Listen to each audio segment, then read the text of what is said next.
Hi, this is Mac Thornberry, and welcome to another edition of our video mailbox. It always helps me do my job when I know what's on your mind, whether you let me know through emails, phone calls, or even old-fashioned mail. I always appreciate it when you take the time to do that.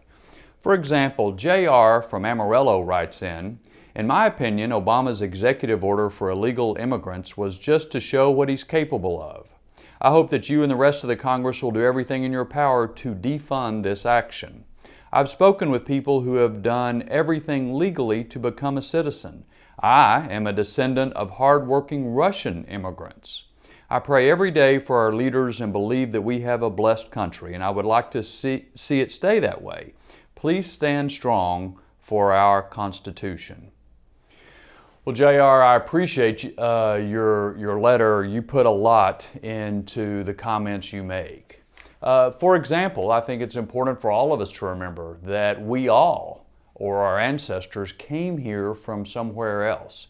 Our country is a nation of immigrants, and our country, like any country, has to manage that immigration in a way that is to our national interest, rather than to let it just be uncontrolled or illegal.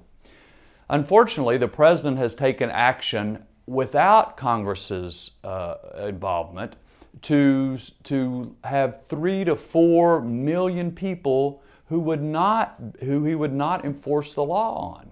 So that's not only not good for controlling immigration, it's not good for our Constitution, as you point out. Under our Constitution, to change a law, to make a law, it has to pass the House, the Senate, and then be signed by the President.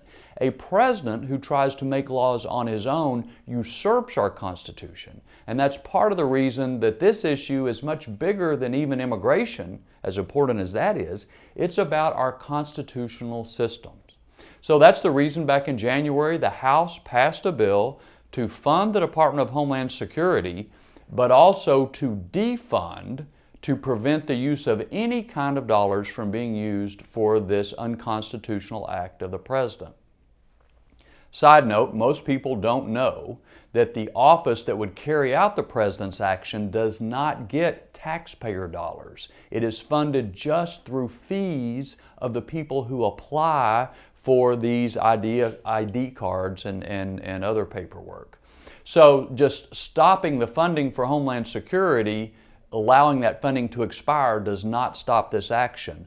Only defunding, in other words, saying that no money, whether it's taxpayer money or fee money, can be used, and that means will stop this action, and that means it has to be signed into law by the President. That's exactly what the House passed. The Senate has not passed that, and so this week, hopefully, there will be some sort of resolution. 2 other things right quick. One is, as you know, the courts have gotten involved. And so far, a federal district judge has agreed to stop the Obama action while the lawsuit to determine its constitutionality proceeds. That could be an important way out. But the other part is that we're talking about funding for the Department of Homeland Security. Our country faces serious terrorist threats every day.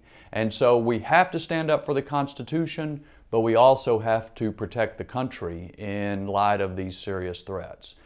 This is a complicated issue. I completely agree with you about what Congress ought to do and what the House has done. The question is, what can the Senate do and what can we do with President Obama's opposition? So, like a lot of things, stay tuned. We'll be giving it our best shot. Thanks for your letter, JR, and again, I appreciate everybody who writes in. We'll see you for next week's video mailbox.